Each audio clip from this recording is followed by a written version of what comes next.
Safety versus freedom. Hi, I'm Dave Arnott, the Christian Economist. The intersection of Christianity and economics is freedom. We believe God, the greatest being any human ever conceived of, gives us humans the freedom to accept or reject his offer of salvation. We should assume then that he wants us to have as much freedom as possible in our economic lives. So when you hear the term economics, you too often think about finance, which is the economic distribution of money. But economics is the study of the production and distribution of scarce resources. I tell my Dallas Baptist University students that they should practice economics in dating. That means only date one person at a time. See, if you're watching this podcast, you can't watch another at the same time. This is called opportunity cost.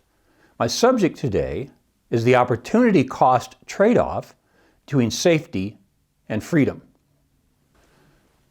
COVID masking. In a Wall Street Journal editorial this week, Andy Kessler was getting some digs in on California Governor Gavin Newsom for extending the emergency powers when they were no longer needed. In his article, Maskless Among the Lemmings, he reports that he was only one of 50 shoppers at Trader Joe's who was not wearing a mask. He reasonably wondered what his fellow shoppers were protecting themselves from. He said, were these 49 shoppers simply Linuses unwilling to let go of their security blanket? Dennis Prager this week said, you're not on this earth to be safe. You're on this earth to lead a full life. Dennis Prager is Jewish and I'm Christian. So I'll add a New Testament citation from John 16:33. In this world you will have trouble. We should expect trouble. Jesus was not promising a life without trouble. He was promising a life with believers who would help us through trouble. See, both the Andy Kessler Wall Street Journal article and Dennis Prager quotes could be seen as an economic shifting of sentiments away from the family and toward the government. I've used the term economics to mean the distribution of scarce resources. Social interaction is scarce, so it's an economic good. You either get it from your family or from the government. See, Dennis Prager has been on a spree against medical facilities who force family members to die on their own without the aid and comfort of family. You see, that's the entire socialist mentality, which is, you don't need your family. The government will take care of you. This is not biblical. The day an atheist who grew up Muslim in a Hindu culture told a Christian with a Jewish savior that he would be a good Buddhist. Yeah, let me explain. During my PhD studies, my major professor was a wonderful man from a Muslim family in India. He was an atheist at the time. I'm a Christian with a Jewish savior. He wanted me to join some kind of academic association and I declined. So he said I'd make a good Buddhist because I didn't want to join the association. By the way, I would not be a professor today without the help and support of this wonderful man. So let me repeat that statement. That's the day an atheist who grew up Muslim in a Hindu country told a Christian with a Jewish savior that he would be a good Buddhist. See, the Buddhist belief is that suffering comes from attachment, so you should not get attached. In this sense, it would say that suffering comes from taking risks, so don't take any risks. See, that is not a Christian belief. Our bumper sticker of life is more like better to love and lost than not to love at all. The U.S. government's move towards separating families from their loved ones is Buddhist because it favors safety over freedom. The Christian worldview favors freedom. The dismal science. There have been plagues for centuries. In Martin Luther, this really good book by Eric Metaxas, he writes about Luther surviving at least one plague during his Protestant Reformation. Interesting that the media said the economy was shut down. I guess as an economist I should have been flattered, but it's more than the economy. See, we are more than Homo economicus, which is a Latin term used by Abraham Kuyper in this new book called On Business and Economics. We are more than producers and distributors of goods and services. We are fully orbed human beings, not just human doings, As Tiger Woods famously said once, golf is what I do. It's not who I am.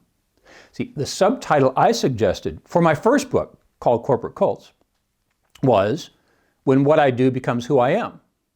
But the publisher changed the subtitle to The Insidious Lure of the All-Consuming Organization. So when the media started saying that COVID stopped the economy, they were assuming we are only what we do. That is not consistent with the Christian worldview. We are social beings. Not attending to your loved ones when they die, or skipping a family wedding or Memorial Day event is much more social than economic. In our book, Biblical Economic Policy, Sergei Seidamatov and I write that one of the 10 biblical commandments is work is good. While there certainly is a good middle place between safety and freedom, it means that many of the draconian safety rules during the COVID pandemic violated the Christian call to work. My sophomores at Dallas Baptist University are often astounded to find out how loosely wrapped the world is. See, they seem to think that all those beeps at the Home Depot checkout stand get forwarded to Jerome Powell at the Federal Reserve Bank and he gets a report at the end of the day. Not hardly. Nobody knows where the economy is, nor where it's going. We only know where we've been after we've been there. As Mark Twain said, predictions are difficult, especially those about the future.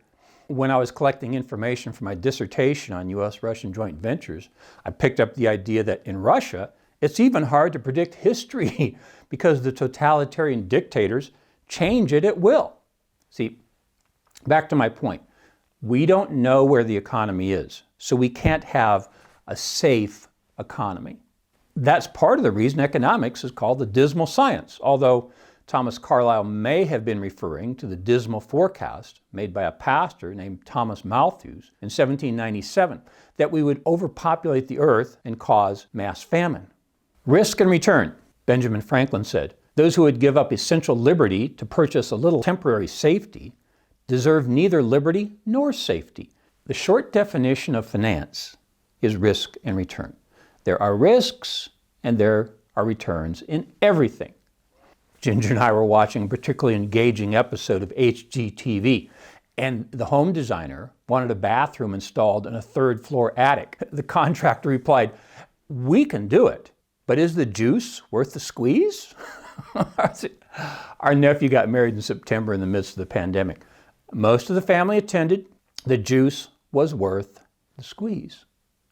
Seeing family and sharing in an event that has been repeated since recorded history was worth the risk. No cases were reported after the 3-day wedding event. 32,000 people will die in auto accidents this year. Yet we all travel in vehicles just about every day.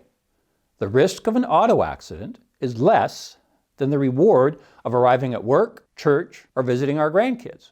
I have visited 55 countries and Ginger has been to 40. Some of them were dangerous. And in a future podcast, I'll tell you how I was mugged on the midnight train to Moscow. But this is an interesting fact. I have felt safer in communist countries like Russia, China, and Vietnam than I have in relatively free democracies. See, that's because the judicial system is so tough on crime in communist countries. There's no 3-strike rule in China. You're welcome to wonder where the lax U.S. judicial ideas came from. Where'd they get this idea of forgiveness and redemption? Yes, it's from the Christian worldview. See, I visited with an American military retiree who lived with his family in Hanoi. When I asked why he lived there, he said, "It's the safest place on earth. I can put my 14-year-old daughter in a cab and send her across town, knowing she will arrive safely."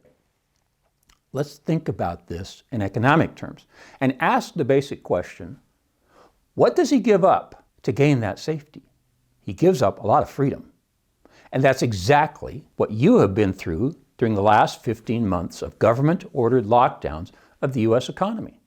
We gain safety at the expense of freedom. Which would you rather have? The Christian worldview favors freedom. Life is valuable. In 2020, the worst year of COVID, it was the 3rd highest cause of death, behind heart disease and cancer. The point is, we live in a dangerous world. This fall, A few Texas high school football players will die of heat prostration during August practices. There will predictably be calls for ending high school football. But here's how an economist sees it. His assumption is not that the football players would sit in the library all afternoon if football was canceled. No, they would be out drinking, driving fast cars, and chasing girls, sometimes all three at the same time. See, the death rate among that demographic would go up, not down. This is how economists think.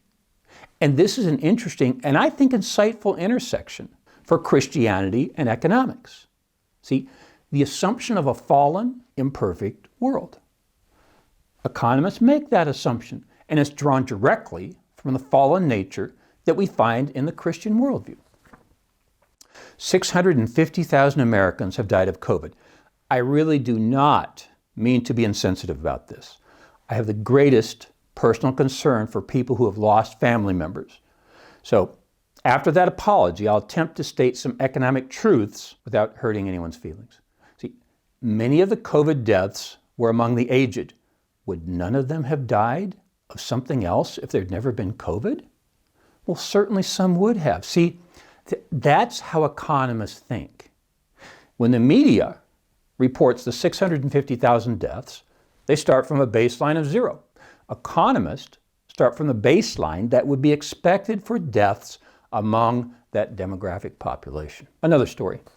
In 2002, Goldman Sachs used the resources of land, labor, and capital to predict that Brazil, Russia, India, and China would lead the world in economic development. I took DBU MBA students to each of those countries during successive spring and fall breaks in 2009 and 2010. Yet we were fascinated by a presentation by a lawyer at the U.S. consulate in New Delhi. He was breezing through some PowerPoint slides when my daughter, who accompanied me on that trip, asked him to back up. He did, and he read the slide that said, "Life is not valuable in India." Could you explain that, please? My daughter asked. He said it was very easy. Since the Hindu belief system believed that each person had earned their current position in life from their behavior in the last life, and more importantly, that if you do well in this life, you will advance in the next. This life is not valuable. We were stunned. Now, many of the seemingly dangerous practices of everyday life in India made sense. The barefoot laborers sitting cross-legged on the top of the truck cabs as they moved down the freeway, the poor sanitation in the slums, their lives were not valuable. But you see, in the Christian worldview, life is valuable. Yes, we believe we will go to a better place in heaven, but no one is in a hurry to leave this one. No utopia. Utopian ideas deny the fallen nature. Can we build a just society? Well, the answer is we should do everything we can to build a more just society and a more just world, or as the authors of the Constitution said it, a more perfect union. But the worst way to do that is to try to create an egalitarian utopia. The world is not perfect, and we can't make it that way. But we can make it better. See, in their very good book titled Economics and Christian Perspective, Clark and Clay state it this way: society makes opportunity cost trade-offs. Environmental pollution provides a good example. The optimal level of pollution cleanup for a society is not 0. Neither is it 100%. The optimal level of pollution cleanup lies at the point where we decide additional cleanup is not worth the time, trouble, and the money.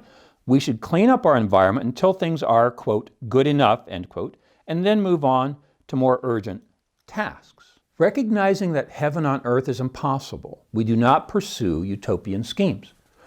When we see the world through the Christian worldview lens, creation, fall, redemption, we find answers to our questions about how to distribute scarce goods in a fallen world. In his book, How Then Should We Work?, Hugh Welchel says it this way: we will never create full shalom in this current age. It's not a perfect world, and we can't make it perfect. We have to settle for marginal improvements, and we have to understand the economic trade-off between safety and freedom. I'm Dave Arnott, the Christian Economist. Fear God, tell the truth, earn a profit. See you next time. For more information, please visit us online at davearnott.com. If you have questions or suggestions for future podcasts, please submit them online or in the comment section below. Don't forget to like, share, and subscribe.